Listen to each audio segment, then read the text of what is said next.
heck of a shot of winning. We can beat anybody in the world, and I think we're going to win next Sunday. David Wells has pitched a perfect game. 27 up, 27 down. Baseball immortality for David Wells. And it's hit deep to left center. Andrew Jones on the run. This one has a chance. Home run by Piazza, and the Mets lead 3-2. Bates against Joseph. Bates in on goal. Mets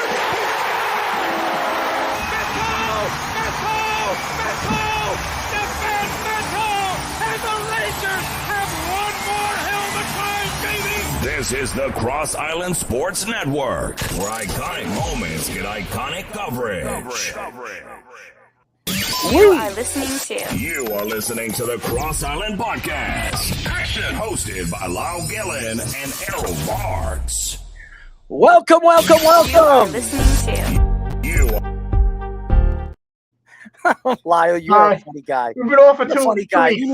You need to work that board a little bit better. But thank you, everybody, to a new show of the Cross Island Podcast. My name is Errol Marks, my co-host, Lyle Gillian, and we have a great show lined up for you guys as the New York Jets lose once again to a Miami Dolphin team. That's fantastic. There's no question the offense is there. We're going to get into that. We have Matt O'Leary joining us in just a few moments. The New York Yankees could be getting another superstar player in Yamamoto, as he has sat down with the Yankees once again this weekend on Sunday. So that's the second time the Yankees have spoken to Yamamoto in the past week. Does this really mean that he could be the next New York Yankee as the Yankees make a move and trade for Juan Soto? The New York Islanders were very, very hot, and then obviously lost the last two games, have not looked very good against Montreal, and we'll see what happens. The Boston Bruins, they could have had a 3-0 lead in the first period. They get robbed, and then all of a sudden they lose in overtime. So we will get into the Islanders. The Rangers, still one of the best teams in the NHL. They've been back and forth, winning and losing. We will get into the Yankees as Adam Fox looks like he's getting healthier. And by the way, we will get into the Giants in this craziness of Tommy DeVito as the next superstar, the Jeremy Lin of New York. So we'll get into Tommy. And by the way, the New York Knicks playing great basketball right now as Jalen Brunson has his first 50-point game in his career, 9 for 9, ties the NBA for the greatest 9 for 9 season total for three-pointers. So we will get into that. And the Nets are playing pretty good basketball as well. So why don't we introduce the Jet man himself, Matt O'Leary. Matt, what's up, bud? What's going on, guys? Thank you so much for having me on today. Oh, absolutely. And I know you're Mr. Jet. A lot of people say you're Mr. Jet. We've watched you on YouTube for the last couple of years. Jake has been a part of my network for the Worldwide Sports Radio Network for years before he got his opportunity with SB Nation, and then now obviously ESPN New York and ESPN Houston. By the way, for all the fans out there, I have been dealing with the flu. I'm getting healthy. I've been dealing with it for the last four days. I'm happy to say that the worst is behind me, but still dealing with a little bit. I've been dealing with the fever the last 2 days, but I'm here. Lyle reached out to me yesterday and he told me, "Hey, are you going to do the show tomorrow?" I said, "Yes, I'm doing the show tomorrow. Hey, sick or not sick, I don't miss shows, especially if I'm sick. I had neck surgery, I had hip surgery. I still, with a hole in my neck, I did a radio show for the Sports Loudmouth. So I don't step back and say, hey, because I'm sick or I can't do something or doctor tells me not to do it, I still do it." But Matt, we're very happy to have you on. You're fantastic as always. Lyle told me we're going to have you on. I've never interviewed you before, but I've watched a lot of your content. You have a tremendous amount of content for the New York Jets. And I told Lyle, I said, I think you're Mr. Jet. I've been following you for years, and you're fantastic. I really appreciate that, guys. Yeah, I'm excited to get into it after, unfortunately, another blowout New York Jets loss. But yeah, I'm happy to be on and ready to talk some New York Jets and New York sports. Well, let's get into it. I know you're an Islander guy too, so we both love the Islanders as well. Mm-hmm. So we'll talk a little Islanders with you too, because they were playing pretty good hockey, and then I guess they fell in a hole against Boston, and then lose against Montreal, which they should have won. I don't understand it, but the New York Jets. The thought of the New York Jets this year was the whole Aaron Rodgers thing. Aaron Rodgers falls flat on his face in the first 4 plays of the game, and the Jets bring in Zach Wilson. And there was a lot of questions with Zach Wilson because everybody thought he was going to ride the bench this year, learn the offense under Nathaniel Hackett and Aaron Rodgers, and it just hasn't worked that way. He gets hurt in Miami. He has a concussion. Now it's come out just a few minutes ago that Zach Wilson's mom speaks out on social media saying that Zach has had a concussion before the game and decided to play. He didn't inform the New York Jets, which shows you how incompetent Zach Wilson is as a starting quarterback for the New York Jets. What are your thoughts to the whole concussion thing as this came out? Yeah, such a weird storyline to follow when you watch the game, right? It was just at first he was dehydrated, right? Going to the locker room because he was dehydrated. Okay, fine. Doesn't come out at halftime. He has a head injury, but it's not a concussion. Then it was a concussion. Then he was getting an X-ray. So I have no idea what's going on there. It wouldn't be the first time they butchered an injury. Unfortunately, it's something that is seemingly common practice over there. So it was a weird one to follow. You would have thought, like, okay, if it was dehydration, you get an IV at halftime and then you're good to go to come back out. But I mean, he clearly took some big hits in the first half. He was sacked 5 times in that first half, and offensive line really struggled yesterday against the Miami Dolphins. But yeah, that was a weird one. I don't know. I don't remember ever seeing anything like that in game. I looking at your mock draft that you had done today. Every Monday you put out your mock draft. Now, right now, I think everyone thinks the Jets are going to be going offensive line in the first round. There's 2 guys up there. You have Alt and you have the guy from Penn State. What do you think the Jets do if both those guys are off the board at 6 or 7, wherever they end up? Yeah, that's a almost doomsday scenario, right? Like you want to come away with one of those 2 offensive linemen. I think a few things. The Jets could theoretically try to trade back. I wouldn't be opposed to doing something like that. Maybe there's a wide receiver on the board that they like at that point. I do think wide receiver is a position that they need to look to improve. And then there's that tight end from Georgia, Brock Bowers, who is just an unbelievable player. And I know people are going to not like the idea of taking a tight end in the top 10. And normally I'm right there with them. But, if you watch him play at Georgia, he's a unique weapon. So there are other alternatives that the Jets could go.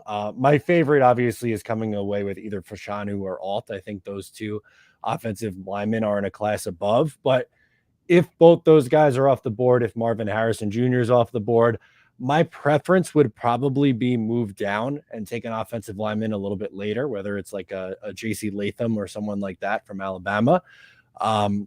But if a trade's not there, then it gets a little complicated after that.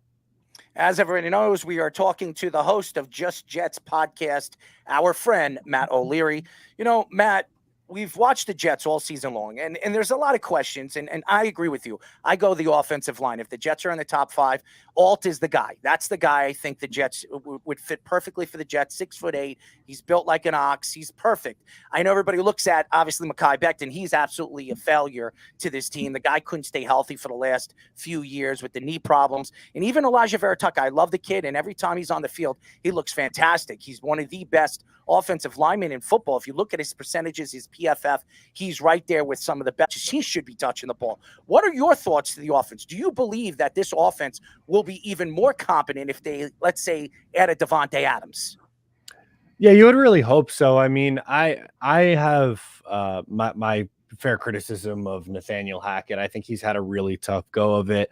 I think the offensive line obviously needs work. We talked about drafting one at the top. That's an area that they need to improve. But outside of Garrett Wilson, that wide receiver room is really weak. So whether it's a Devontae Adams or signing someone like a T. Higgins or Mike Evans or drafting someone in the first round, they need to do something to add to this wide receiver room. And I do think quarterback play plays a major factor in this as well. The drop-off from Aaron Rodgers to a Zach Wilson, Trevor Siemian, or Tim Boyle is a big one. But it's really when you have an offense that is this bad and struggling this poorly, there's so many things that go into it. It's not just one person. Like, I know so many people want to put the blame on it's either all Zach or it's all Nathaniel Hackett or all the offensive line. And really, I think it's a culmination of all those things. But they're going to need some major changes on the offensive side of the ball going into 2024. I fully agree with that. Now, I just asked you about the offensive line in the draft. Now, do you think, because that is a doomsday scenario if they miss both those guys? Now, I think Joe Douglas would be aware of that coming into the draft. Do you think there's a chance that once free agency hits, they try and sign somebody, maybe trade for a offensive lineman before the draft and add offensive weapon inside the draft? So then they're not going at the last minute, being in the same position that they were this year when they planned on taking an offensive lineman, and then they missed out on that, and then they were in this hole of, now what do we do? Yeah, I mean, that's entirely possible. And, we touched on Mekhi Becton and his struggles this year. He's been healthier, but unfortunately his play hasn't been very good this year. So I don't know if you bring him back. So the Jets very well could end up needing 2 new tackles, which is a very, very challenging task to go into the draft and say, we're just going to figure that out through the draft. So you're right. I think you have to, if you're Joe Douglas or, whoever's calling the shots here in a few months, they have to do everything they can to fix the offensive line. And it has to be a mix of both free agency and or trade and the draft. I don't think you can go into it and just say, we're going to fix the offensive line all in the draft, or we're going to fix it all in free agency. I think it has to be a mix of both. Who would you target if you were targeting in free agency and the trade market? Yeah, for me, I think when you look at the Bengals right tackle, his name's escaping me right now, but he's going to be Williams? Jonah Williams is someone who's a bigger name who's entering the market in free agency. I would look and see someone maybe around that level. It's not the best free agent market. Like, there's some veteran guys, but I feel like David Bakhtiari is a popular name that comes up in free agency, but that one scares the life out of me because of his injury history. Like, let's be honest, guys, the Jets don't really have this success story with offensive linemen or injured players magically just getting healthy later in their career. So as talented as he is on the field, like, I don't really know if David Bakhtiari moves the needle a ton. So someone like a Jonah Williams, somewhere in that caliber, I think would be the direction that the Jets would end up going. We are talking to content creator, host of Just Jets podcast and Up the Turnpike podcast and Talking Jets show, our friend Matt O'Leary. I wanted to give you that because I know you have a bunch of shows. It's interesting, and I don't know if you've checked out my show, The Loudmouth. I am a big Jet fan, and I've attacked the Jets all throughout the season. And there's a lot of questions. I love, obviously, Joe Douglas. I think Joe Douglas has done an okay job. When you look at his drafts, he's had, I think it's 4 drafts now. There's a lot of questions on his first draft because Mekhi Becton has failed. And a lot of these guys just really didn't develop. And it was really his 3rd draft that really you've seen the difference of what this development of young players at Garrett Wilson and obviously Sauce Gardner and Johnson and Breece Hall and Max Mitchell. All these guys, they've been a big part of the growth of some of these youngsters that they have right now that you can build around. The question right now with Joe Douglas is he's an offensive line guy. He's like his development of trying to find the offensive line. That was his thing. I'm going to build the offensive line. I'm going to build around the trenches, and then I'm going to build on the outside. But he hasn't done that very, very well. If you look at this offensive line, he's failed. He's bringing a lot of free agents. Laken Tomlinson, I don't care what anybody tells me. As good as he was in San Francisco, he's not the same offensive lineman. He's not the same guard he was over there in San Francisco. Maybe because he was playing right there on the other side of Trent Williams, okay, who's probably the best offensive lineman in football. And shame on the Washington Commanders for doing what they did to him because, oh boy, they were absolutely wrong about him. But you look at the offensive line and the woes of this Jets offense really stems to that, the offensive line. So you sit here right now, Matt, and I don't even want to talk about who's going to be available, like you heard our friend Lyle say, because you really don't know who's going to be available. No. Somebody could be dropped. Obviously, somebody could fall in the draft, and you might pick up a guy that you didn't think was going to be there. When you look at this offensive line, what do you believe has been the big problem of this offensive line? Yeah, I mean, I think Joe Douglas is going to get a lot of blame for the offensive line when, unfortunately, you draft Mekhi Becton in the first round in 2020. You're hoping you find a franchise left tackle, and he misses 2 of the 4 years, and in year 4, really, really struggling. And when you whiff that badly on a left tackle, and it's just a rotating, cast of characters on the offensive line, it's going to make it significantly more hard, challenging trying to figure this unit out. And he's whiffed on a lot of additions on that offensive line. Laken Tomlinson's a good one that you mentioned. He was a Pro Bowl caliber guard in San Francisco, has been nowhere close to that level with the Jets. They signed, Dwayne Brown to be a stopgap option. He was terrible.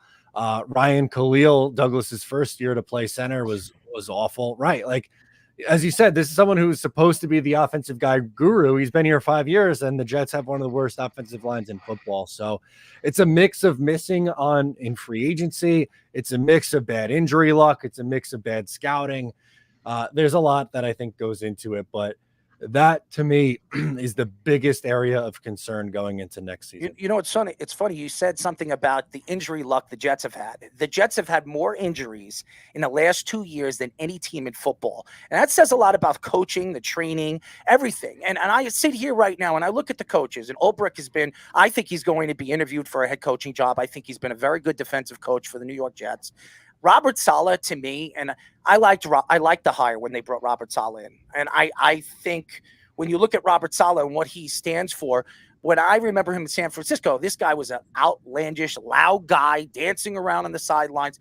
I haven't seen that with Robert Saleh. I haven't seen that enthusiasm for the New York Jets. All I see Robert Saleh at the end of the games do is not throw anybody under the bus, sit there and make excuses after excuse after excuse. There's no excuses of the team play. There's no excuses on why you got your butts whipped against Miami. As good as this defense is, you are tiring your defense out. This is one of the best defenses in football, but they can't prove that to be the best defense in football because they're in a 60-minute game. They're playing 40, 41, 42 minutes on the defensive side of the ball. That is not the way to win football games.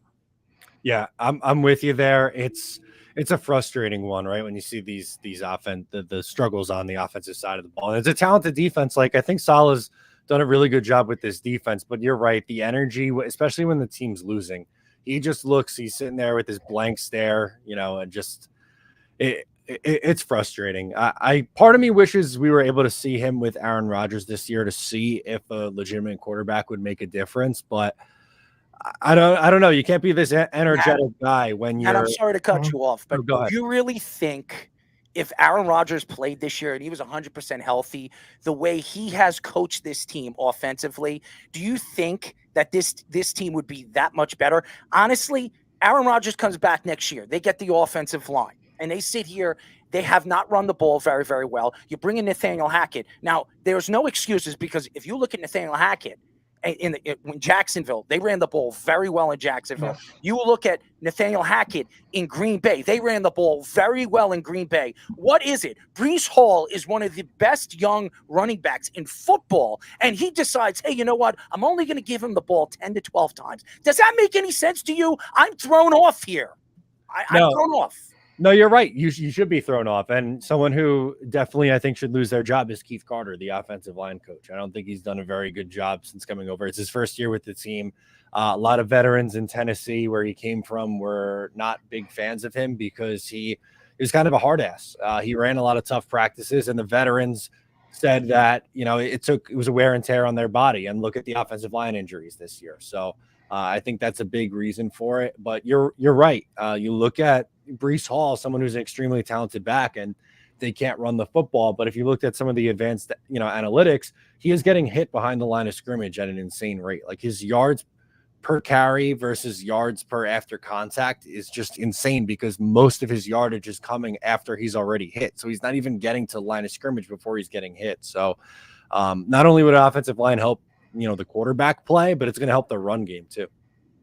I think that's probably where we're watching the offense suffer the most because the offensive line is so depleted that it's affecting the run game to not develop, and then that's affecting Zach's ability to run play action, which we have seen in spurts him somewhat do basically adequate. Like, that's good for him. And I think that if the offensive line was better and we were able to get the run game going, that could have maybe had the offense be a little bit better. But my question for you, and I asked Errol this before the show, if the Jets kept Sam Darnold instead, where do you think this team is right now? I don't think it matters because I don't think Sam Darnold's not a starting quarterback in the league either. So I guess they could have maybe had added another offensive lineman or traded back and get a couple extra picks. But I think they would have been making a move for a different veteran quarterback if they stuck with Sam Darnold, to be honest with you. I disagree with you because if you look at Sam Darnold when he played over there with the Jets, they had nobody to throw to. You see him when he was traded to Carolina, they had nobody. They had DJ Moore, but DJ Moore wasn't even 100% healthy. He was back and forth in that lineup. If you go look at his numbers, he can't stay healthy. So Sam Darnold didn't have anything to work with over there in Carolina. He goes to San Francisco. I don't know. I don't know what Sam Darnold is, and I don't know what Sam Darnold would have been if the Jets decided to hold on to him. What did the Jets get for Sam Darnold? They got a second and a fourth. What did that second-round draft pick turn out to be? They moved up and they got Johnson, and then they got Max Mitchell at 4. So you look at the understanding of what they got, maybe it was better value than Sam Darnold for what we've seen. You look at this Jets team right now, it doesn't matter who the quarterback is. It really doesn't, because you could put Steve Young in, you could put Montana in, you could put Tom Brady in. If this offensive line can't block, it can't do anything. So that's been the problem. But I want to go to the defense, Matt. The defense, there's a lot of questions with the defense because I know Sauce has been on very vocal on social media. And then he puts something up and then he takes it down. He puts something up, he takes it down. And the one thing, my question here is, if he's so vocal and he's so up and forward with what his thoughts were, he was up and forward with Aaron Rodgers, he was up and forward with everything that he has said, why hasn't he been vocal on the mistakes that him and DJ Reed has made in the third and fourth quarters, giving up on plays? You think he's given up on plays? Oh, 100%. 100%. When they played Buffalo, oh my God, did they ever give up on 2 or 3 plays in the open field and then making excuses? Well, I was guessing I was trying to intercept. Get out of here, Sauce. You had no chance of intercepting that ball. Why were you trying to move in? I understand that's what these corners do, and we know one of them is Diggs, and you see Diggs over there with the Cowboys. He's been the king. Trayvon Diggs is trying to predict where the ball is going to go. And if he misses it, it's a touchdown. Sauce Gardner has been one of the most likely defensive-minded corners in the league. And he speaks out about what the fans have done over the last couple of weeks because he wants to be a Pro Bowl player. He wants to be an all-pro player. He says they don't like him. Why are they going to like you when you have a lot to say on social media and then you don't produce in certain parts of the game? And that's all I'm saying. I understand they're tired, but don't go out there and say you're the best corner in football and then give up on plays that you should be at least putting some effort into. Yeah, I mean, I personally, I don't see it that way. On the play in Buffalo, they were in cover 3, so he was expecting Jordan Whitehead over the top. I put that one more on Jordan Whitehead being late in coverage, and he's someone who's given up a ton. I think it's up to 8 touchdowns. DJ Reed has allowed his first touchdown this past week to Jalen Waddle, and Sauce Gardner allowed 1 against Dallas. So if your starting cornerback duo is allowed 2 touchdowns on the season, I don't really have any complaints about that. No. I agree with you. But you're going out there on social media, you're talking to everybody how good your defense is, and then you're saying these things and you're doing these things. And by the way, I'm not the only one that thinks that they've been giving up. It looks like they get lazy in the fourth quarter. It does. And that maybe because they're tired. And I give a shout out to CJ Mosley for a guy that everybody thought was overpaid. This guy has been nothing but a great team leader for the New York Jets. And you can see the defense.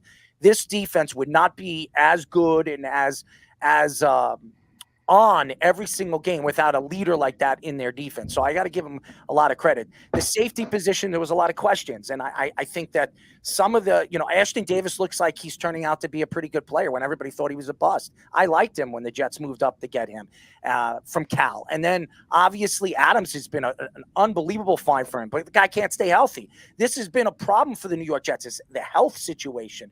So what are your thoughts? You go into the offseason right now. What do you clean up in the defense? And and we said Davante Adams, instead of getting Davante Adams, do you draft a wide receiver because you don't have a second-round draft because he's going to Green Bay? Maybe you trade down if you're at 7 and you don't get the guy. You trade down and get a mediocre, mid-level first-round draft pick, and then you get a second-round pick. Maybe that will help them build better than drafting, one of the better players in the top 10. Yeah, you could absolutely do that. Right. Like for me, someone like Joe Alt or Marvin Harrison Jr., the wide receiver from Ohio State, like those are the two guys that, to me, if they're on the board when the Jets are picking, I would, just run up there with my card and pick one of those two guys, and you can't go wrong. But if one of those guys aren't there and you want to move back and either take, offensive lineman or a different wide receiver there, and then you get an additional draft pick, I'm not opposed to going that route either. I think you probably need to add 2 receivers to this wide receiver room, whether it be a veteran addition and or a rookie to be tossed in there.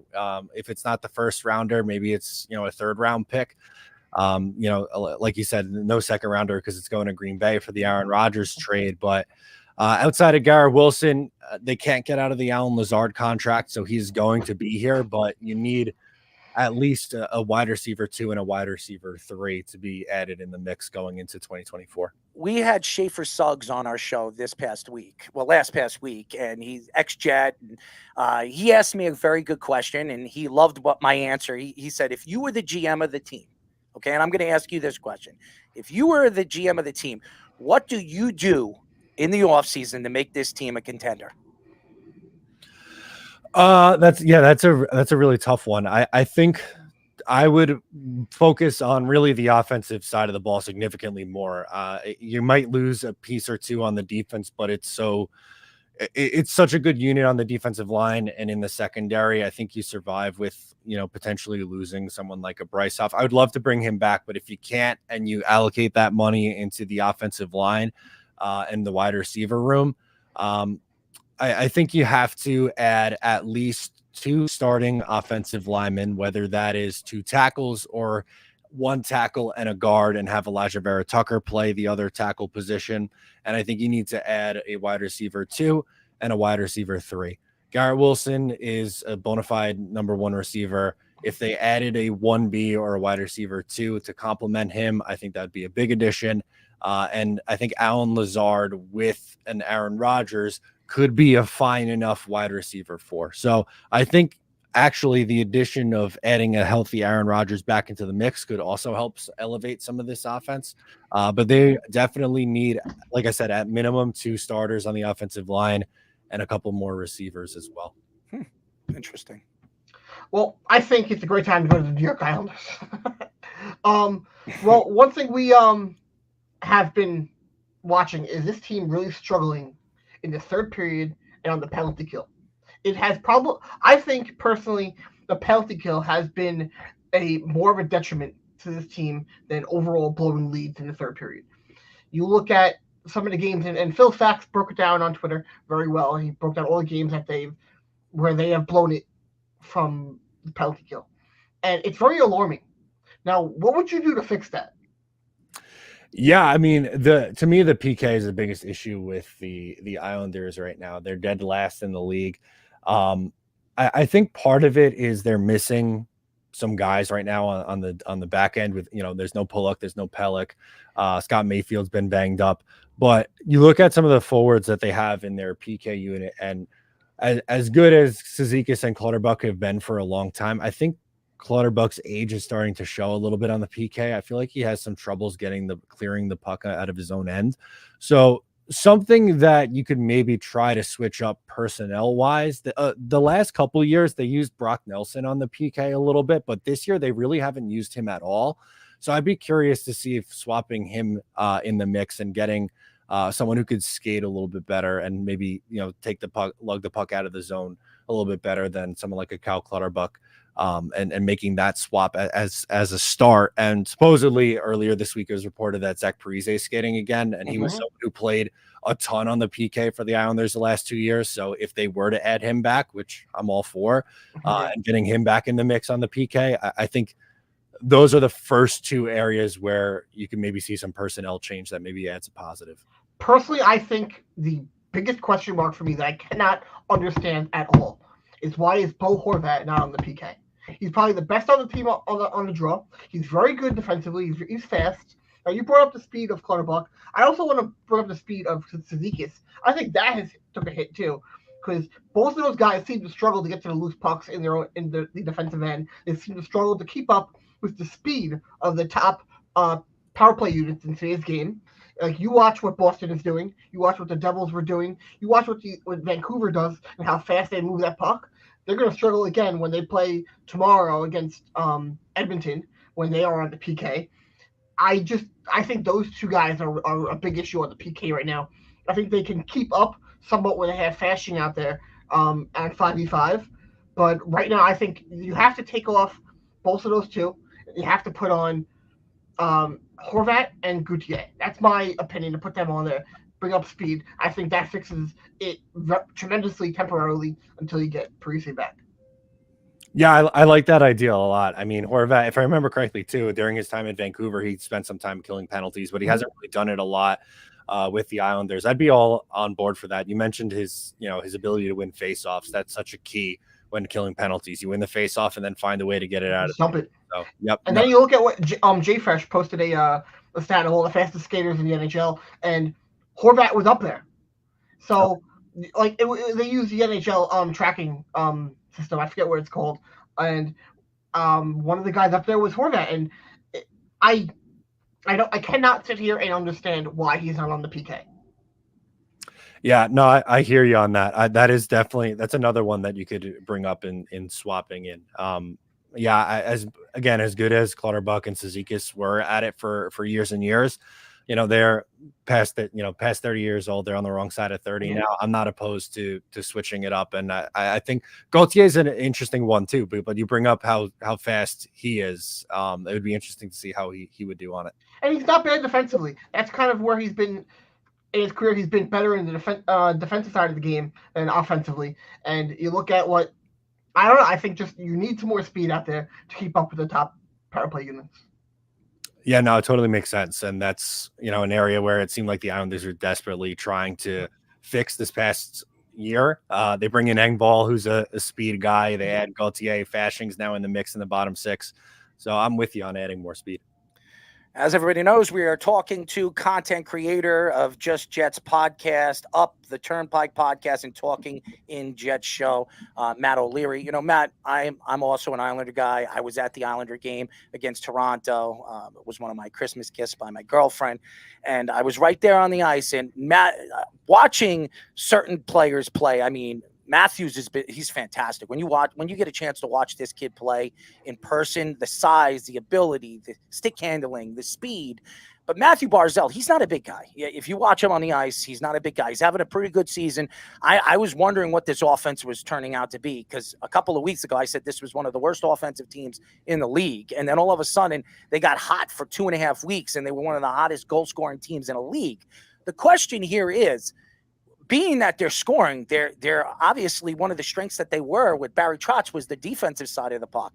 And the defensive side of the puck, they've been horrendous in the third period, one of the worst third period teams when it comes to giving up goals, when you have a 2-goal lead or a 3-goal lead. And then in overtime, they can't win an overtime game. The only game they won in overtime that really stands out to me was against Toronto, which they gave up a goal with 6 seconds left of the game when it should have been ended. So you look at this team, and everybody keeps saying Pulak, oh, he's hurt. And Pelech, he's hurt. That's why the defense hasn't played well. Honestly, even when they're in the lineup, Pelech was a +5, +6 when he was in the when he was on the roster. Pulak was, I think, a +3 or something like that. But nevertheless, it's not enough. They're not doing enough defensively, and they're depending on Varlamov and they're depending on Sorokin, who I think is probably the best goaltender in the NHL. Is there a reason why this defense has just completely fallen off this year? Yeah, I mean, I wish I had a good answer for you, because it's a lot of the same team, right? From the Barry Trotz era to, going over to Lane Lambert.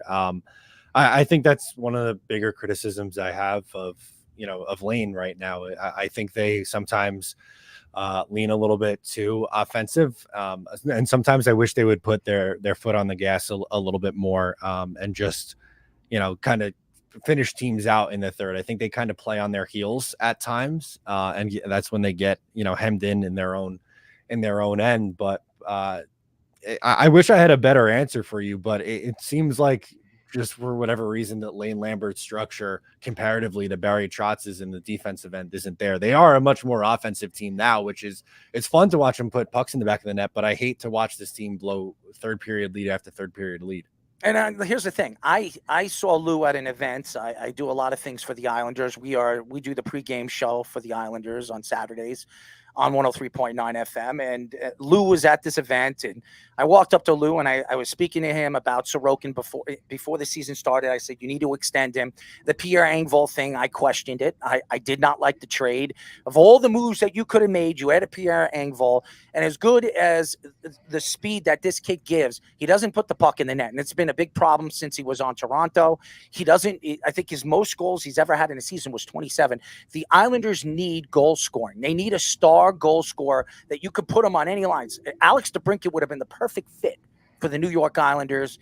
It didn't work out because he wanted to play Detroit because that's his hometown. And as you see, Patrick Kane's there. Do you believe that Lou Lamoriello has weared out his welcome over there on the island? I don't know if wear out his welcome is where I would go. I definitely think that there are some legitimate questions about where this team is, but I think the biggest criticism you could have of him is not being able to land that big time scorer. Like, they were trying to go in for Artemi Panarin. That didn't work out. Johnny Gaudreau was another one. You mentioned DeBrincat. That would have been an awesome trade to land, but I think that's probably his biggest flaw, is not being able to land that final piece. But Bo Horvat, I think, has been a really great addition. I like shots, and he took shots at Bo Horvat.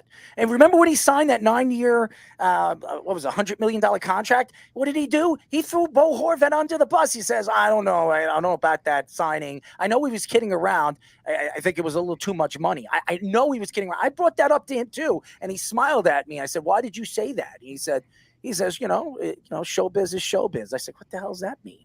He's said that forever. Yeah, he has. That Lou said going back to his days with the Devil. So that's just how he is, I think. Which I brought up to you before. I asked. He said that right after Tavares left, that that's too much money to sign somebody. So I want to ask you right now. I brought this up to Errol last time we did our show. The Islanders, I felt like the biggest piece that was missing was a really good puck-moving defenseman besides Dobson. And now they seem to have found it in Mike Riley. Do you think, once everybody is healthy, where he will fit in the lineup? Do you think that maybe they waive Bolduc and keep Aho as a 7th D? Because now they also added Bortuzzo. So they really have a decision to make when everybody becomes healthy. What do you think their decision is going to be? Yeah, I mean, I agree with you. I think Mike Riley's been a great find from the Islanders. And he moves the puck well. He is more offensive minded. I like that he's willing to go down towards the front of the net as well when he pinches in. I think he's someone he's played his way into a spot where he can't come out of the lineup. I think that either leaves Bolduc waived. If someone claims him, so be it. But I think he probably ends up back in Bridgeport.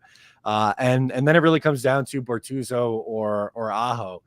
I personally haven't been the biggest Sebastian Aho fan, so if they could find a trade partner, I think that you'd be able to get more in a trade for Sebastian Aho than you would Bortuzzo. So I personally would be comfortable moving Aho and keeping Bortuzzo as the 7th defenseman, but I think Riley's played himself into a spot where he's got to be a regular in the lineup going forward. I think Aho has been serviceable in certain matchups. There's definitely matchups when he's out there and he gets overpowered in the defensive end, and he's had matchups where he's done very well.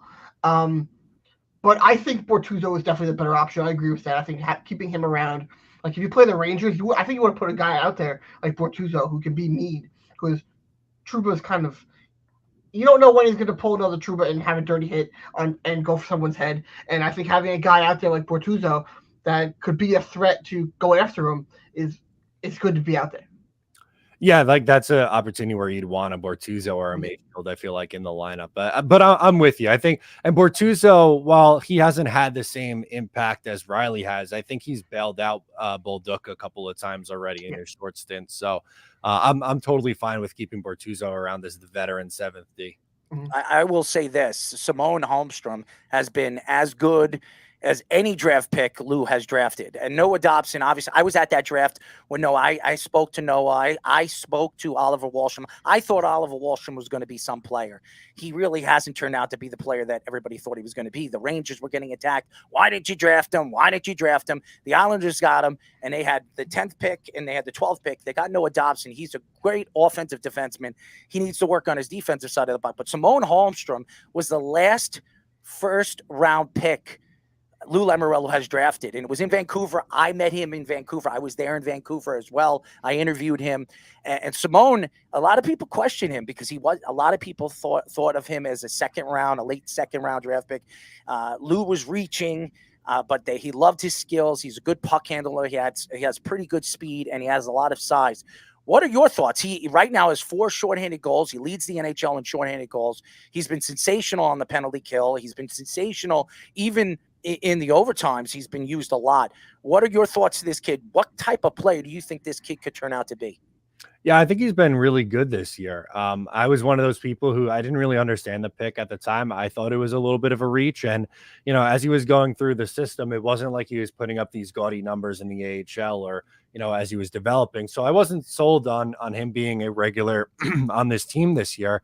But he's been great, as you mentioned, the shorthanded goals. And I think he could settle into a nice middle 6 role on this team going forward. I don't know if he's going to ever be a top line player, but I think he's absolutely someone who's going to be, a serviceable middle 6 forward on this team going forward. And, there's value in that. And there's value in having penalty killers. And, adding a little bit of goal scoring on the PK would be a welcome addition as well. I fully agree with that. But going back to, you brought up Wahlstrom. I think Simon Holmstrom definitely has stolen that right wing spot from Wahlstrom. And, he brought up, people all thought he was going to be a 30 goal scorer. Ever since after the pandemic, I didn't see it in him. I saw glaring holes in his game. Now, what value do you think he still has in the trade market? Because there could be a point when they have to get rid of him to get something, because I think he's still an RFA at the end of the year, or if he has one more year after that, he doesn't have a place here anymore. So what trade value do you think he has left? Yeah, it's a really good point. I mean, he's only 23 years old still, but it doesn't feel like he has a spot. And I'm with you. Right now, he's an extra, and I don't think he deserves to be in the lineup right now. So I think he would be part of a package. Like, I don't know how much, if you were just to say Oliver Wahlstrom for insert draft pick or player here, I don't know how much you're getting for him, but I think it would have to be like Wahlstrom plus something else. Like, I don't put him as an elite prospect anymore. Obviously, like if this was 3-4 years ago, that's a different story. But I think someone is going to see that there's offensive potential there and think they could get something out of him. That's not going to be, obviously that's not fetching you, a first round pick or a high, level skilled player, but maybe it's a swap of like, I'll trade you my project in Oliver Wahlstrom and we'll take on, one of your underwhelming prospects and see if we could figure it out here kind of. It makes me sick because I've seen the Islanders years and years. They draft these guys in the first round, Niederreiter being one of them, and they trade him away. He goes somewhere else, and he becomes a goal scorer. He becomes a great player somewhere else, and that's what's going to happen with Oliver Wahlstrom. He's not going to work out over here. He goes somewhere else, and some team takes him on as a project. And Calgary or somebody like that puts him on a line with a bunch of youngsters and develops him. He's 23 years old. He's got great skating ability. He has a great. I don't think that happens. I do. Niederreiter, all the Islander fans kept saying, I remember when he was drafted in the top 5 and all the Islander fans throwing him under the bus. Niederreiter stinks. He goes to Nashville, and he becomes one of the best young goal scorers in the league. So, and he's been back and forth. Niederreiter's still in the league when everybody said he was going to be done. when the Islanders traded him. And then he's had a couple of 30-goal scoring seasons, and he was a good option when the Islanders drafted him, because that draft was not good. And we've seen the Islanders over the years. They've absolutely struck out on draft picks. And Brock Nelson, I didn't think Brock Nelson was going to be this type of player. I did not. He's developed into that. And that's why I think Simone, and that's why I asked you, because I never really got into this. Simone Holmstrom, I believe, could be another Brock Nelson. He's that type of player. He could do all the things that Brock Nelson does. He's got great puck handling skills. He sees the net very, very well, has a great shot. And I think when he develops, being that he's 21, 22 years old, when he figures it out, I do believe he could be a top line right winger on the Islanders. I really do. Yeah, I hope so. I mean, that'd be great if you're able to draft and develop someone and get them to be that, bona fide top line guy to go with. I mean, Bo Horvat and Matthew Barzal. And Matthew Barzal, I think you're starting to figure things out when it comes to putting the puck on the net, something that he has not done year in and year out. A lot of Islander fans have been booing him over the years because they say, you got a fabulous wrist shot. Why aren't you just throwing the puck at the net? He's starting to do that. And you see the difference in his skill and his ability to put the puck in the net. So I think Matthew Barzal is the secret. And the Islanders, if they get into the playoffs, I said this to all the Ranger fans and the Devil fans, what makes the Islanders dangerous is they're built for the playoffs. Their team, great goaltending, and they have the veterans that have been there. The Rangers, they're a finesse team. It doesn't work in the playoffs. And I love, and I've said this, Peter Laviolette is a great coach. He came, remember, I've attacked Mike Milbury because Mike Milbury made a big mistake letting him go. And I've said this, and I think he's the best coach for the Rangers. And the Devils, I don't like Lindy Ruff. Lindy Ruff was a bad signing in the offseason. I think they're going to regret this with that talent on that team, with a guy like Hughes and the ability of Timon. Yes. Yeah. So if they have the ability, they have the talent over there, Hamilton and all that other stuff. It's just they don't have goaltending. If the Islanders make the playoffs, Matt, they're dangerous. Nobody wants to play them because all you got to do is walk into a stadium against Sorokin and know that if he's hot, you're not putting the puck behind him.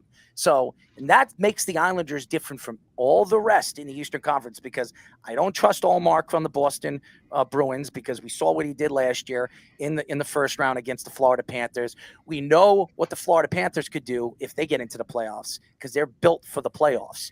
Maple Leafs are not built for the playoffs. We all know that. They're just an absolute bust of a team, even with all the talent. They're a finesse team. Carolina's built for the playoffs, but they can't put the puck in the net in big parts of the game. So let's keep Carolina out, because Rob Brind'Amour is going to be looking for a job at the end of the season, because as good as he is, and he's one of the best coaches in the league, he has not gotten this team into the finals. And that, with all the talent that they have over there and all the players that they brought in, all the veterans they brought in there, it hasn't worked. So my question to you, Matt, if you look at the Islanders right now, where do you see them ending up? Do you see them making the playoffs with the Eastern Conference so close together? And do you think that the Islanders could make a run this year with the goaltending that they have?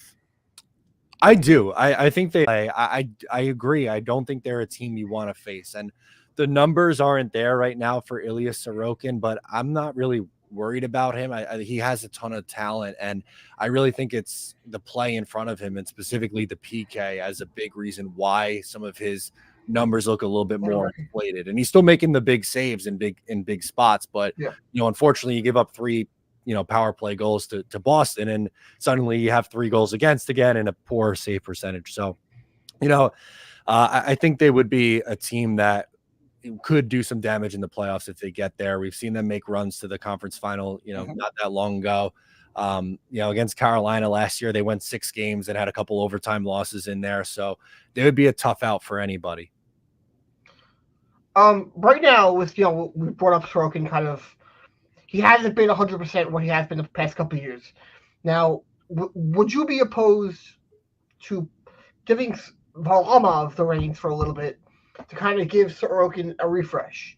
Let his mind clear, let him sit down for a little bit, let his mind clear it, and then come back in. Because it seems like Varlamov has been playing pretty consistently well.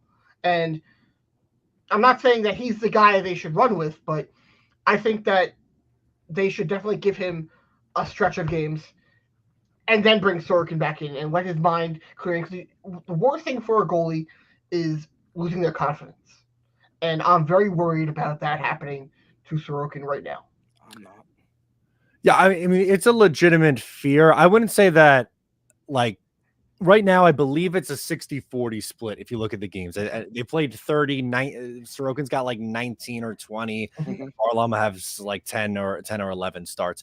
If you wanted to maybe go an every other game thing and make it more 50-50 for a short term, I'd be comfortable with that. But I don't think I'm leaning to the point where Varlamov is getting 60% of the starts and Sorokin's getting 40%. Like I said, if you want to do 50-50 for a little bit of a stretch, I'm okay going to that extent, but I'm not giving, Varley the lead role, so to speak. He's special, Sorokin, and I get him in there as much as you can. Confidence will build because he has all the ability in the world. This guy won a KHL championship. He beat Shesterkin. To me, he's the best goalie in the league. I don't care what anybody says. I'm not talking as an Islander fan. I've watched enough. I played hockey. I played against some of the best. And I'm telling you right now, he is what you look for in a winning goaltender. I think confidence builds when the team starts to play better in front of him. And I think the Islanders haven't played very well in front of him. But I think they have the ability to do that. As you saw, they went on that winning streak, a 5-game winning streak, and they can win, and they can score goals now. I think they're just missing that one offensive piece that could put them over the top. If they can find that, I still think they're missing it. I don't know, and it's not Bo Horvat. I know everybody wants to say, well, Bo Horvat.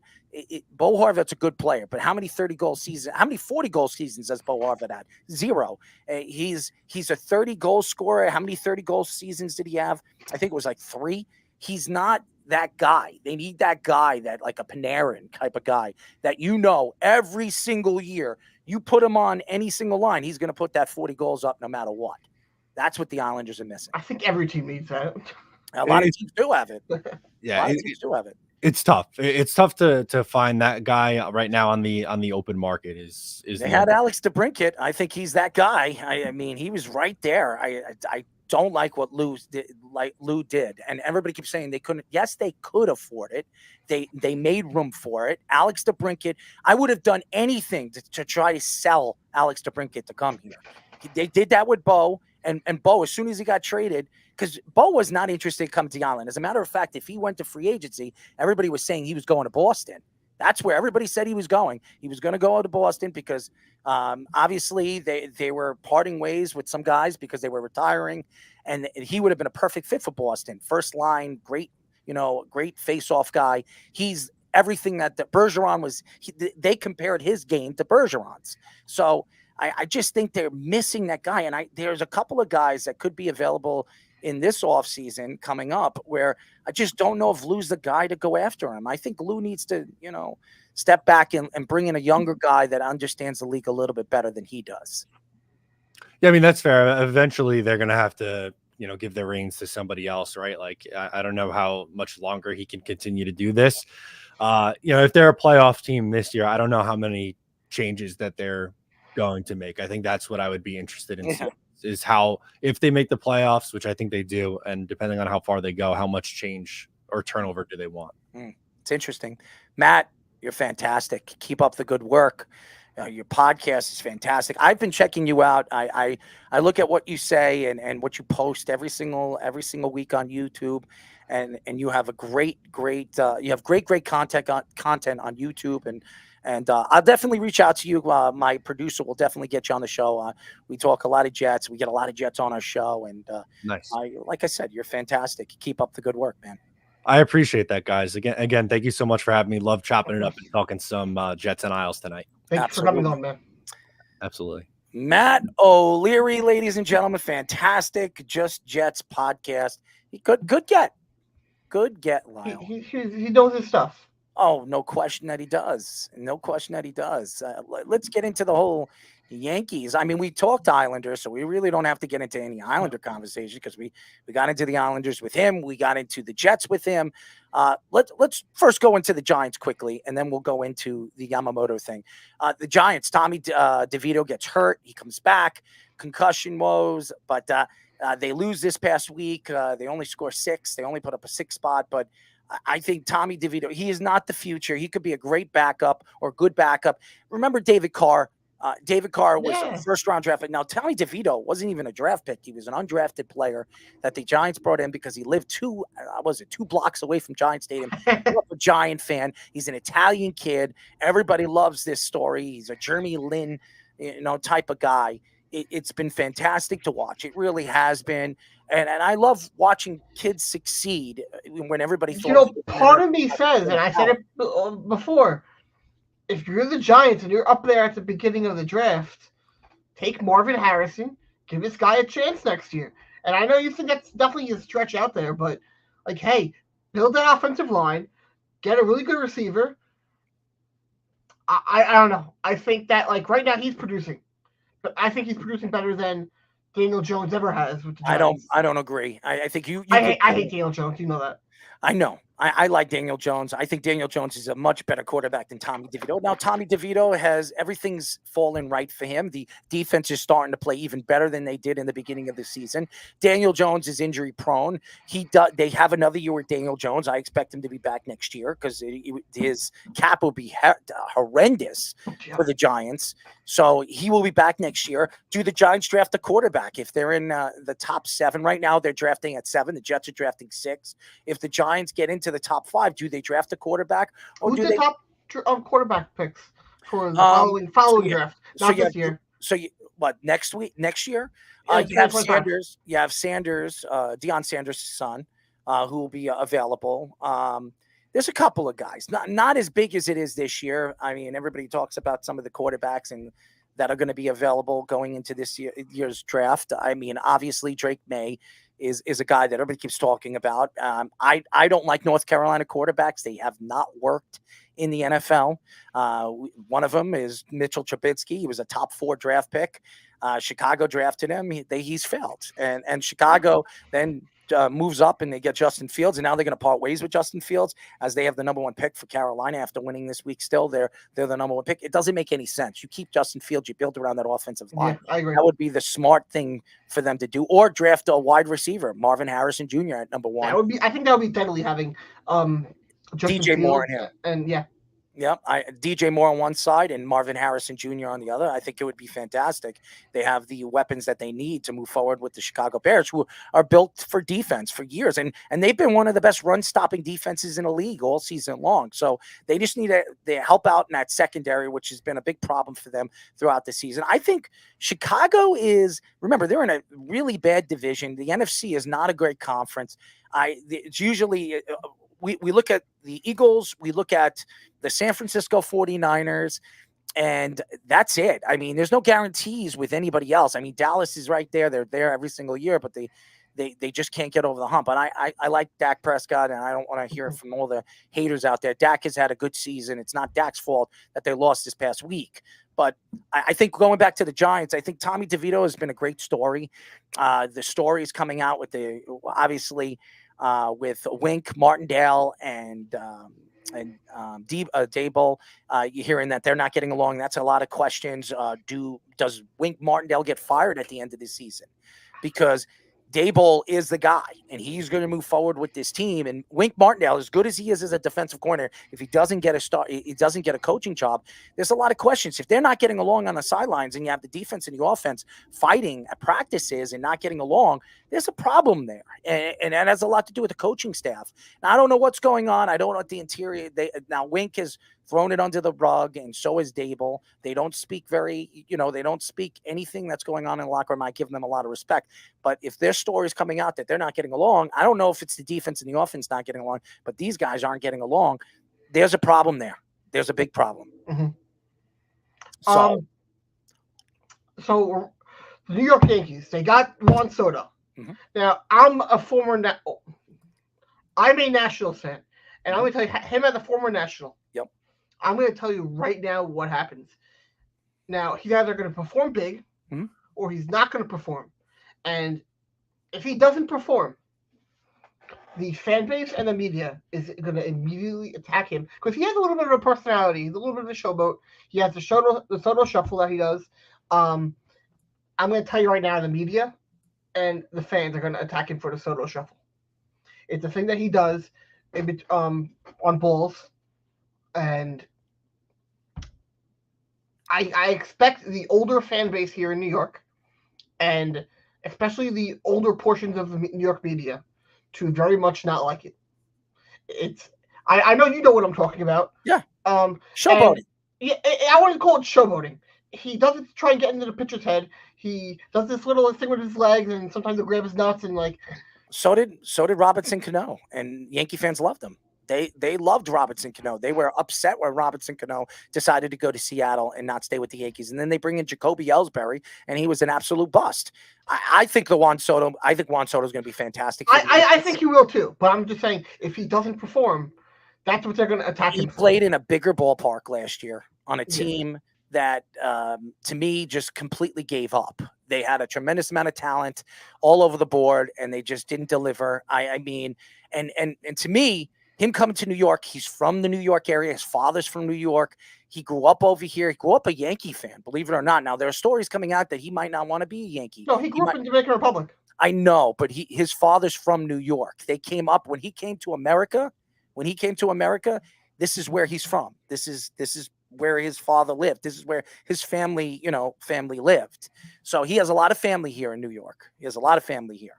So that's why they say welcome home, because he fits the culture of the New York Yankees. Here's a problem. The guy's going to put up the numbers. He's in between Aaron Judge and Giancarlo Stanton, whoever, Gleyber Torres, whoever they put him between, he is going to be fantastic. The money situation is going to be a lot of questions. Okay? I think he's going to go to free agency. He's going to get $500 million. He's going to get more than that. I think the whole Ohtani thing is going to affect. Now, I don't know if he's going to take a deferred type of contract, and I think the Yankees will not let the Mets. If he takes a deferred contract, as a Nationals fan, I'll be very upset, because he rejected 10 years, $400 million. I heard it was because it was deferred. $400 million contract they offered him. It was deferred, and he rejected that. Well, he didn't want to play for the Nationals, and no, he said he did. He said he wanted to play there. He's a liar. I don't believe that. I think if they gave him the contract that he was looking for at the time, he would have accepted it. I don't. I do agree though that the Ohtani deal changes things. Lyle, you don't think that your team, the Nationals, are not in a better place right now after making that trade? They're they are. But like keeping Soto for $500 million, I would have never done that. I mean, I think the depth in their franchise is definitely better because they had no farm system. No, and you added 4 or 5 guys and 4 guys that are probably going to be a part of their lineup in the next year. Dylan Cruz and James Woods is going to be an absolute beast in the middle of the lineup. They're the top 2 prospects on the team. The Double-A team, I'm going to go down there and watch that team. They're going to have Brady House, James Wood, and Dylan Cruz all on the Double-A team. That's going to be a fun team to watch down there. But to get back to Soto, and I don't want to get into the Nationals. We all know. I tell you this right now, they won on that trade because I agree. Juan Soto is a great player and he's young, but you added 4 phenoms, guys that are going to be a part of this organization where you're going to have control over for the next 6 to 7 years. The problem is that at the end of the day, they gave up a player who was not even close to his prime yet, who is going to be one of the greatest players of all time. Lyle, they don't keep their young players. Bryce Harper leaves them. Trey Turner leaves them. They don't want to stay there in Washington. Washington's, and I'm sorry. One of those 3 would have stayed if they decided to give him a real contract. Never. 100%. You know why I'm going to tell you never? Because Washington's a black hole. It's a black hole. And these guys. It is. It's a black hole. I know you're a Washington fan. It's a black hole. These youngsters, they've had a tremendous amount of youngsters that have left this organization in the prime or even less than the primes of their career. Made no sense. Bryce Harper leaves at 26, 27 years old. And he didn't want to go. He did not want to go. I disagree. Well, no. He wanted to be a Yankee. He wanted to be a Yankee. No, he wanted to stay a National. I don't believe that. I don't believe that. He said he had an interview with I want to say it was Buster Olney. After he was in Philadelphia. And you believe that? I 100% believe this, yes. I don't. He had a meeting with Ted Lerner in D.C. Not D.C., I'm sorry, in Las Vegas in December, right after Christmas. and he felt like he was going back to the Nationals after that. That was right when Morrissey from MLB Network came out and made a report that they offered him 10 years, $340 million. That was never true. They offered him like $250 million for 10 years, and he took that to heart, and then he went to Philly. But he thought he was going back to the Nationals. He thought they were going to give him a big contract. He told his wife. He got excited. I think he was so upset about it. Even when he went to Philadelphia, he had that press conference. He said he wanted to bring a World Series back to Washington in that press conference. He didn't say Philadelphia.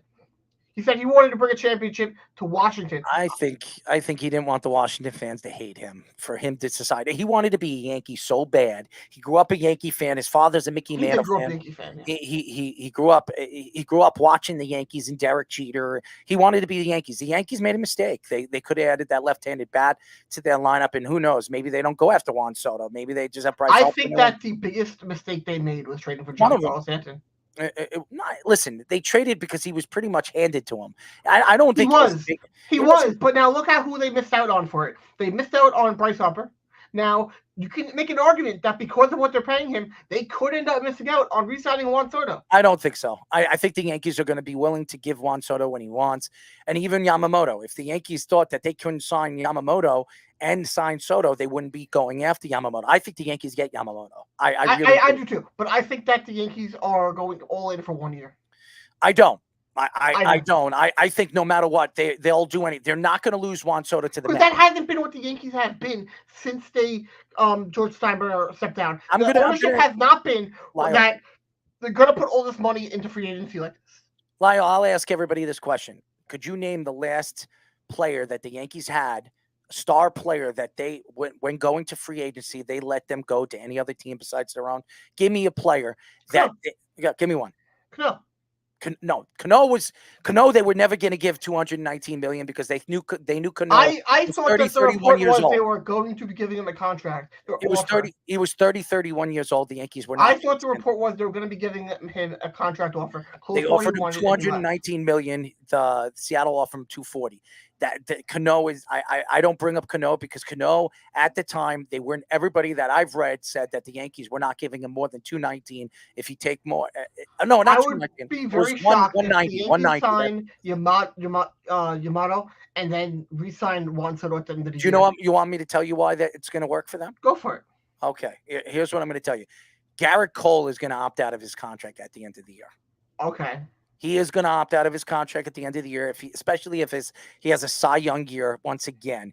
He's going to opt out. He's going to want more money. The Yankees aren't going to give it to him. He's going to opt out because he believes he can get Max Scherzer money. And by the way, he'll be younger than Max Scherzer was when he opts out of his contract and gets more money. So he's going to get $45-50 million by another team. That's why the Yankees want Yamamoto. That's going to be the worst contract that anyone could ever give by giving Garrett Cole $45-50 million. Well, because of his age. Garrett Cole's been one of the best pitchers in baseball for the last 5 years. He hasn't been as good as he was before the Sickum. I disagree. He won the Cy Young this year. He did, but then you look at before that, he wasn't as good. He was struggling. And then he came back this year. He had a bounce back year. I give him all the credit for that. But since Spider Attack to before last year, he has not been that same pitcher that was on Houston the year before that. Besides 1 year where the Spider Tack thing, and I'm going to tell you this, he's been in the top 5 for the voting for the Cy Young. So I disagree with you. Before he went to Houston, he was still struggling. He wasn't that pitcher. Then he went to Houston. He was up for a Cy Young in Pittsburgh. He was up for Cy Young. Yes, he was. Yes, he was. I don't think he was. Go look at his numbers when he was in Pittsburgh. Go look at his numbers. Go look at it. He was up for a Cy Young in Pittsburgh. Yes, he was. He didn't win. He was second runner-up. You could go look at a Wikipedia right now. Baseball Digest. In Pittsburgh, he was 4th. Exactly. He was 4th. He was a Cy Young. But that's not a Cy Young nominee. What do you mean he's not a Cy Young? Top 4 in the National League? That's not a nominee, though. Nominee is top 3. Oh, stop. Lyle, you're a top 5 pitcher at baseball practically your whole career. And honestly, he's perfect for a lot of teams. No. If the Mets don't... The year before he went to Pittsburgh, he had a 4.08 ERA. I'm going to tell you, He was still doing well before that, though. I will give him that. Before those few years before that, he did well. He wasn't bad. But like you look at then he went to Houston, and he was just extremely dominant. Then he went to the Yankees, 3.89 ERA. He had a 3 ERA the year after that. That was that was 21. And then you had the year after that, he had a 3.5 ERA. Then last year he did well. He won the Cy Young. But I think that before Spider Tack came out, I don't think he has been the same. He's been one of the best strikeout pitchers in baseball. Every single year he is. And that's what the Yankees want. They want strikeouts. That's what the Yankees need in Yankee Stadium because it's a power hitting stadium. If anything, Garrett Cole's been one of the best strikeout pitchers in baseball. So I disagree with you. I think he's going to get a lot of money after next year. And it's no team's going to get regretted. Well, after this next year, he'll be 33. Yeah, it doesn't matter. You give him a 4-year deal worth about $50 million a year. He's going to take it. And I'll tell you this, the Mets will absolutely, Philadelphia will be in line for him. There'll be a bunch of teams. He's already 33. I'm sorry? After he's already 33. Yeah. After next year, he'll be 34. Let me tell you something. He's never had shoulder problems. He's never had shoulder problems, and he's never had elbow problems. And that's all I got to say about that. That's very good, yes. Yeah, so it doesn't matter. If he could be a guy that goes into his mid-40s, like you get the guys from the 90s who did that. Like, Randy Johnson. He's Randy Johnson-esque. He's a guy that Randy Johnson never had elbow or shoulder problems. And either did Max Scherzer for a while. I mean, Max Scherzer really at the tail end. I mean, Max Scherzer, 39 now? It was 38 where his shoulders started to go on him and his oblique. He's had problems with his oblique. So again, Yamamoto is a perfect fit for the Yankees. I'm going to ask you the ultimate question, okay? Mm-hmm. Last few years, Mets fans couldn't shut their goddamn mouth. Yeah, about signing Ohtani. Yep. And then they couldn't shut them and Soto too. Mm-hmm. Now you look at free agency so far, and they really haven't been doing anything. Because they're putting all their eggs in Yamamoto, and I don't think he has any interest in being a man unless the Mets are going to overpay him. So now here's my thing, though.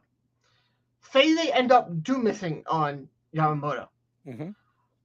Are they essentially just going to throw it in the trash this year coming up? What is out there for them to make their team better? They have a bunch of holes. Blake Snell. They're going to make a move for Blake Snell. They need another pitcher. He won the Cy Young in the National League last year. The Mets are going to reach. They're going to reach on him. I think he's great. I think he's a great pitcher. I love Blake Snell. Yeah. But what worried me was the first couple years in it was the last year in Tampa Bay and the first year in San Diego. Mm-hmm. I did not like him. But then after that, he's been fine. But it was that little time frame was very worrisome. I think the Mets have every bit to worry if Yamamoto goes to the Yankees because it shows the Mets, no matter how much money their owner has, most of these players are going to say, it's the New York Yankees, New York Mets. I'm going to go to the Yankees because the Yankees are the Yankees. And that's why a lot of teams look at it. It's just like, for instance, the Jets and the Giants. As much as the Jets have, a lot of people, the Jets have a great fan base. The Jets are the little brothers of the Giants. And same thing with the Islanders. The Islanders are the little brother. Why do you think the Islanders never get Panarin? They never got all these Goudreau or all these other guys because they're the little brothers. And people don't remember.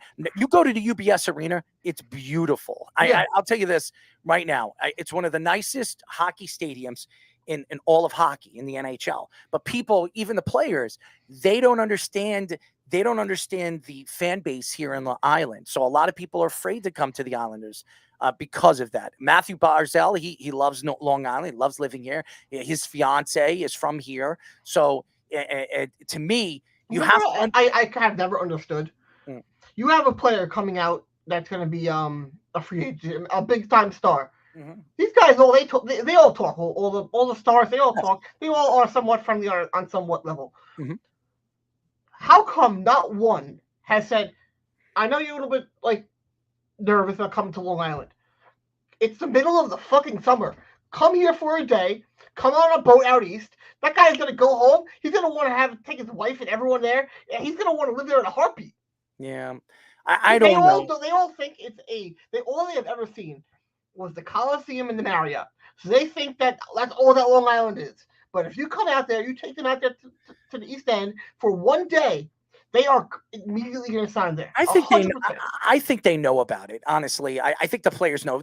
This is L.A. in the summertime. This is where every L.A. movie star, athlete, musician, they all come out here because it's beautiful. The wineries out there, they know. Trust me, Lyle, they know. The problem is that the Islanders have been a laughingstock. They haven't won a championship since the 80s, and as good as the team has been in certain years, they can never get over the hump, and they go into the playoffs. They just don't produce. And when you look at the Devils, who won 3 Stanley Cups with Lou Lamoriello there, and with Martin Brodeur, and then you look at the Rangers in '94, but the Rangers have been more successful because why? Everybody wants to play in Madison Square Garden. Everybody wants to play in the city. They sell out every single game. That's what everybody wants to do. So unfortunately, when you look at Yamamoto and you if you're looking at Citi Field, you're looking at Yankee Stadium, what are you going to think? You're going to think Derek Jeter. You're going to think Aaron Judge. You're going to think about Babe Ruth and Joe DiMaggio, and you're going to think about all the greats that have played in the Bronx Bombers, and you're going to say, do I want to go and play for the Amazings, or do I want to play for the Bombers? And more than I would say, 9 out of 10 people are going to say, I'd rather be a Yankee than a Met, and that's why the Mets strike out. I would agree. That's why the Mets strike out, unfortunately, and that's why Yamamoto. If the Mets get Yamamoto, the only reason why the Mets are going to get Yamamoto is because they're going to overpay for him. Or what's the guy? The pitcher, the Japanese pitcher they have. No, it has nothing to do with that. And I don't believe that because he could have went to the Dodgers. They decided to get Glasnow. They went, and I said this to my barber, who's a big baseball fan. I said them landing Glasnow tells me that Yamamoto and his team told the Dodgers they're not interested in going out west and playing with Ohtani. So, which tells me his plan was to come out east. And the Yankees have been scouting this guy for 4 years. And Brian Cashman does not want to lose out on another Japanese pitcher. He lost out on Ohtani when Ohtani decided he wanted to be closer to home and he wanted to be on the West Coast. I think Yamamoto wants to come here to New York because if you win here in New York, not only endorsements, not only the money he can make, he could be a stud. He could be. Has there been any connection to Boston? Because that's always been a threat to the Yankees. Guys signing to Boston. I think it's the Mets and the Yankees. I think that's where it comes down to. I think it's the Mets and the Yankees. It's not a coinky dink that he sat down with the Yankees again on Sunday. And there was a story coming out that they were talking about a language barrier, who they're going to bring in to help him talk English. You know, Asian, Chinese, Japanese. Japanese guy they're going to bring in. So what that tells me right now is that the Yankees are the front runners to get him. And I think the Yankees are going to get him. And they're going to get him cheaper than the Mets would offer him because I think he knows that being here in the Yankees are going to find a way to win, not by buying, by building through the system and building through what they believe in. And by the way, I still believe Ing is going to be the future GM of this Yankee team when Brian Cashman steps down. Ing is a Japanese descent. She's from that area, and she did something with the Marlins. You saw what she did with the Marlins. I think she did a good job down there. Oh, she did a great job, and I think she's waiting. She got offers to sit down and talk about GM jobs that were available. She had no interest in them. What does that tell you? It sounds like she knows what's going to be happening. Yes, she knows what's going to be coming, and I think she knows that the Yankees are going to offer the job because she's from the Yankees organization. The Yankees only hire within. That's all they do.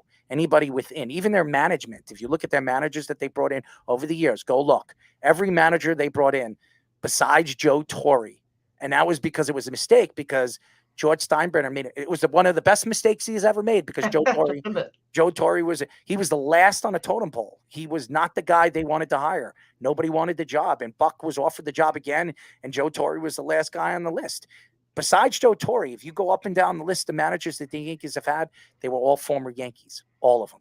So it tells you what the Yankees like to do. They like to hire within. The New York Knicks, I'll tell you this. And I love what I see with the Knicks. The Knicks are playing great basketball right now, Lyle. They really are. And you sit back and you wonder, the strength of who the Knicks are and what the Knicks are all about. It's Jalen Brunson. I think Jalen Brunson holds the cards for everything with the Knicks moving forward this year. I think he has a tremendous ability, and I think Leon Rose absolutely hit a home run when he brought Jalen Brunson in free agency, signing him to a 4-year deal. It was a great contract. It's affordable contract. Even the contracts with R.J. Barrett and Mitchell Robinson, all these guys that he brought in, they were great contracts. The bad contracts, Evan Fournier, they can't get rid of that contract. Julius Randle, there's a lot of questions and skeptical. It's very skeptic on the contract that he gave him.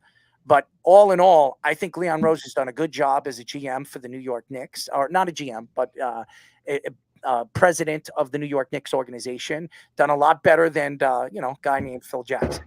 And look at Emmanuel Quickley. Look what Emmanuel Quickley turned out to be. He's, I believe, a future star in this league as a starter in the league. I think the Knicks are not going to be able to re-sign him. They're going to trade him at the trade deadline. Donovan Mitchell is a name that I'm going to be calling and talking about for the next couple of months until the trade deadline in February. But I'm going to tell you this right now. The Knicks, if they can add a Donovan Mitchell or even Karl Anthony Towns, they're a contender. They're that good. And I think they can play defense as good. When they need to jot down and play defense, they can, and they could score at will. Look what they did against Phoenix this past weekend.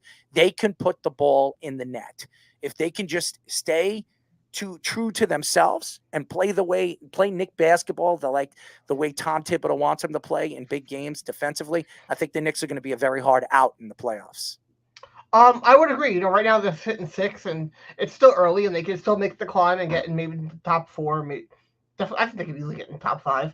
But I said before last time we spoke basketball that I think the Nets could end up getting one of the play-in tournament spots. Yeah. Right now they're in the heat for that. They're sitting 9th. They're 7 games back of first.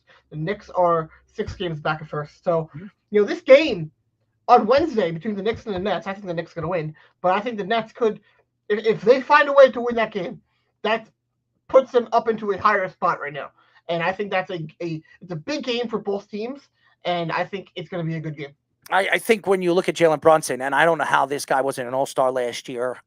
He better be an all-star this year, averaging 25.5 points a game this year. Last year, he was averaging 24 at the end of the season. This guy's done everything for this Knick team. He's been everything. He's been Mr. Knick, Villanova disciple. And by the way, DiVincenzo has been very good since bringing him in. He's a good defensive player, also a Villanova guy, graduate. And they're getting, contributions to a lot of these guys on the bench. The Knicks have one of the best benches in the league. Losing a guy like Mitchell Robinson for a significant amount of time is going to hurt him, averaging 10.3 rebounds again and almost 2 blocks a game.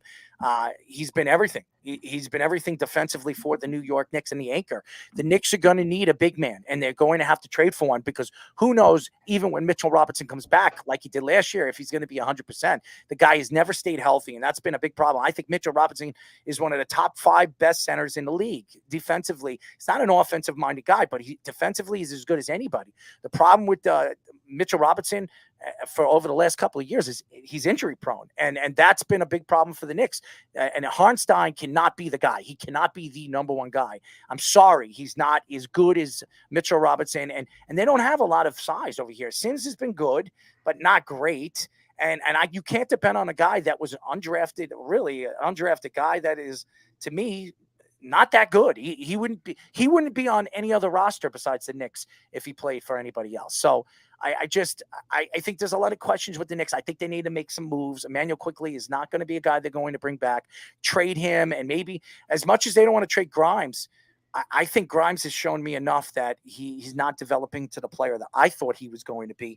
Maybe he goes somewhere else and he develops. Obi Toppin looks like he's turning into be somewhat of a player over there in Indiana. The Knicks got nothing for Obi Toppin, but he's back and forth. Maybe the Knicks are right about Obi. We'll see what happens in the next 2 years. But he's playing with Halliburton, I think one of the most dominant young point guards in the NBA. I look right now at the Knicks. RJ is growing. He's turning into the player that they expected him to be, and he's also not injury prone. You look at John Morant and you look at Williamson. They're injury prone players, and they've done stupid things off the court. If you look at RJ Barrett, he's played more games than any of the guys that were drafted ahead of him. Is he as good as those guys talent wise? No, but he's right there with them, and I think having RJ in this lineup makes a big difference. Julius Randle is a guy that's he's going to give you a 20 and 10 guy, but 20 and 10 type of guy, a double guy, but he's not a winner. He's a bricklayer. And in the playoffs, he doesn't produce. So the Knicks need to decide if they can get a player. Maybe they trade him for Cat and they put some pieces in that in first round draft picks. If they can get Cat and Donovan Mitchell at the trade deadline, the Knicks are a contending team. As a matter of fact, they're the favorites coming out of the Eastern Conference. You really think so? Oh, 100%. You bring in Karl Anthony Towns and Donovan Mitchell, 100%. 100%. If you bring in Donovan Mitchell or Karl Anthony Towns, you're one of the favorites coming out of the Eastern Conference. I don't trust the Celtics to stay healthy. Kristaps Porzingis can't stay healthy. That's fair. Okay, he can't. He's never been healthy in his whole career. No, and I'm a Knicks fan, and he's a good player. We all know what type of talent he is. He's the unicorn, as Kevin Durant said about him. But the guy's a unicorn and not staying healthy either. So I don't know what the Knicks are until I see what they are at the trade deadline. I do know that they're going to be a top 5 team. I do know that Jalen Brunson could really put this team over the top if they get another superstar to play with him. So I think they have the right path to win a championship if they add another 1 or 2 stars to this team. I think they're right there, man. I really like this team. I like the outcast of them. I like the bench. I like the grit. They have grit. Something that the Knicks teams had in the 90s. I think they have them now. Well, I think that was a great show between us. Yes. Good being back. We had a lot to catch up on. Mm-hmm. Thank you to Matt O'Leary for coming on the show and being a guest. Mm-hmm. And on that note, we will be back next week. Yes, no, we will not be back next week. Oh, I know. It's Christmas. That's right. So we'll be back. So we will see you in 2 weeks. Yes. Errol, I hope you have a wonderful night. Yeah, same here, man. Happy Hanukkah. Merry Christmas. Yes. Did you celebrate Hanukkah? Did you celebrate Hanukkah? My family kind of stopped celebrating a while ago. Okay. We've always celebrated both, and then we kind of lost touch with the rest of our family and ended up stopped celebrating Hanukkah. But yeah, well, Christmas is coming up, and that's probably my favorite holiday. I love being with the family and doing things, and it's just the magic of Christmas is very special to me, and I can't wait. Well, I'm happy for you. I like the holidays too. I'm not a big holiday guy. I never was. I like to watch the kids open up their presents and stuff like that. That's great. I'm not one of those guys that say, "Hey, buy me this, buy me that." If I need something, I go and buy it myself. Like, hey, if someone asks me what you want for Christmas, I always have something I could tell you. But like, it's not about me anymore at my age. Get me a bunch of sexy girls. I'm just kidding. Did you hear that? Nah, I'm just kidding. Okay, well, I'm just kidding. But anyways, thank you. Reach out to Matt O'Leary. Thank him.